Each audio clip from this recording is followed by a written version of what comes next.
Bonjour et bienvenue dans mon journal de lecture. Aujourd'hui, la Bibliomule de Cordoue, une bande dessinée de Lupano et Cheminot, qui nous parle donc d'une bibliomule. Mais qu'est-ce qu'une bibliomule?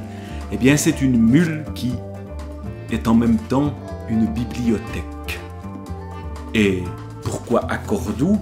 Parce qu'on est précisément à Cordoue, à la fin du Xe siècle. Des descendants survivants de la dynastie omeyyade ont fait de l'émirat d'Al-Andalus un califat. Ils ont pour ambition de rivaliser avec Bagdad, où règnent les Abbassides, qui ont massacré leurs ancêtres. Deux de ces descendants en particulier, les califes Abd al-Rahman III et son fils Al-Hakam II, ont consacré leur vie à faire de Cordoue le lieu de tous les savoirs et de tous les arts. Ils ont construit des universités gratuites, rassemblé des milliers d'ouvrages, accueilli les savants, développé l'art de la copie en arabe pour faire de leur capitale le plus grand centre culturel de l'ouest du monde connu. Mais en 976, Al-Hakam II meurt subitement des suites d'une attaque cérébrale et son jeune fils Hicham n'a que 11 ans. Voici donc le contexte qui nous est expliqué tout au début de cette bande dessinée, avec également une carte qui évoque la dynastie au pouvoir, Abd al-Rahman III, Al-Hakam II et Hicham II, donc au temps de ce califat de Cordoue, lieu de culture, mais de culture menacée. Menacée parce que certains, au nom de la religion, veulent se débarrasser de livres qui ne sont pas tous des livres qui sont en bonne entente avec le livre, le seul livre que les religions reconnaissent comme étant un livre qui vaut la peine d'être vécu. Dans la religion musulmane, évidemment, il s'agit du Coran. Donc tout commence à Cordoue, dans la bibliothèque où il y a des copistes qui sont souvent des femmes, et où il y a un bibliothécaire eunuque qui vénère les livres. Et arrive un jeune homme qui a travaillé dans cette bibliothèque, mais semble-t-il en étant assez peu sérieux, qui revient donc à Cordoue avec une mule qui a une vraie tête de mule et qui avance peu, et qui sera donc la fameuse bibliomule de Cordoue. Le bibliothécaire sait que ses livres sont menacés. Que fait-il? Il les rassemble et voudrait les évacuer pour les sauver puisqu'il y a une menace. La menace, c'est que ces livres soient brûlés. Et donc, on jette les livres par la fenêtre pour qu'ils soient brûlés. On fait tout pour que tout disparaisse. Mais c'était sans compter sur cette mule qui va transporter les livres dans d'autres territoires. On la voit ici peiner terriblement pour accomplir ce travail-là, pendant que dans la ville de Cordoue, eh bien, en effet, on s'apprête à mettre le feu aux livres. Et donc on suit durant toute cette bande dessinée un voyage qui est à la fois comique, mais qui nous apprend des choses sur les livres qui sont là. La mule a beaucoup de peine à avancer, il faut dire qu'elle est très chargée et qu'elle est très têtue. Elle a tendance à manger certains livres, un livre de mathématiques en particulier. Les gens qui s'occupent de cette mule, donc le bibliothécaire, la copiste et celui qui était arrivé à Cordoue avec sa mule, eh bien, ont bien de la peine à en faire façon. Ils vont rencontrer plein de gens qui veulent récupérer ces livres, qui les recherchent parce qu'évidemment, ils ont commis une désobéissance en faisant ceci. Et on découvre aussi le passé des différents personnages, leur lecture.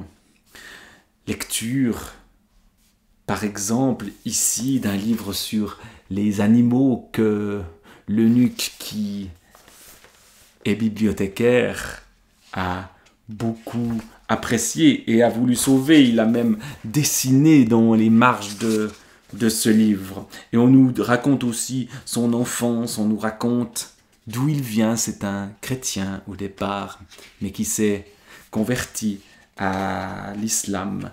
Et puis, justement, il va avoir la tentation de donner ses livres à des chrétiens, à des royaumes qu'on présente pourtant comme barbares, le royaume de Léon, au nord-ouest de la péninsule ibérique, alors que pendant ce temps-là, les fanatiques religieux, eh bien, en criant « Dieu est grand », mettent le feu aux livres.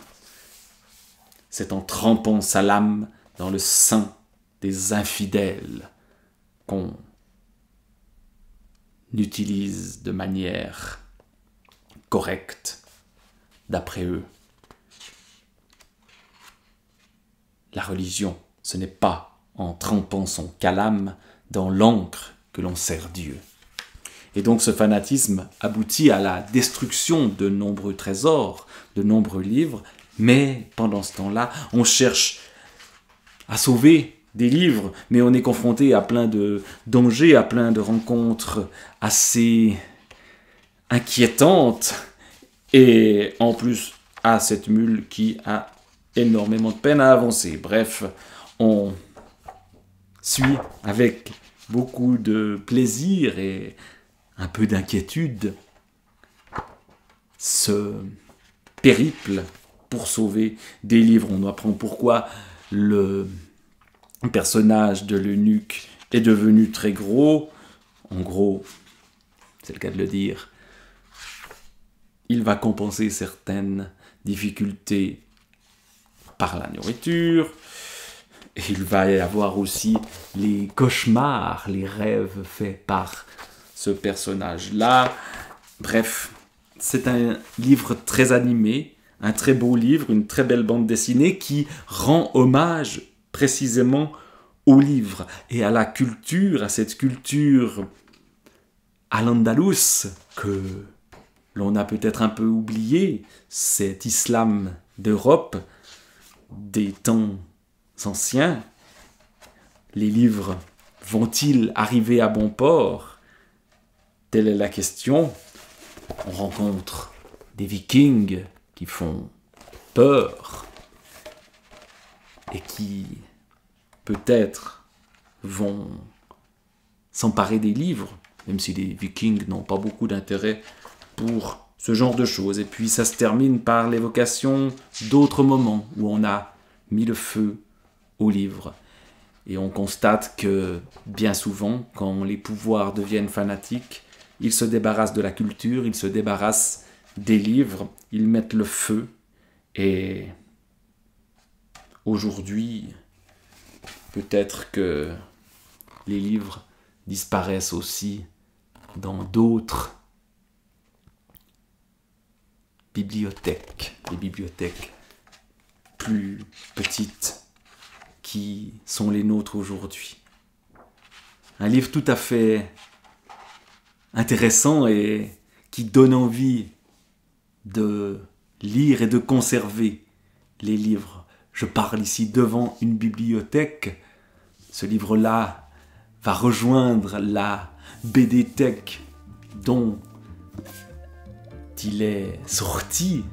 Et cette collection des livres qui certes aujourd'hui voyage encore, eh bien, elle a quelque chose de rassurant, elle a quelque chose qui met à notre portée des mondes extraordinaires, comme ce monde de Cordoue au Xe siècle, la bibliomule de Cordoue.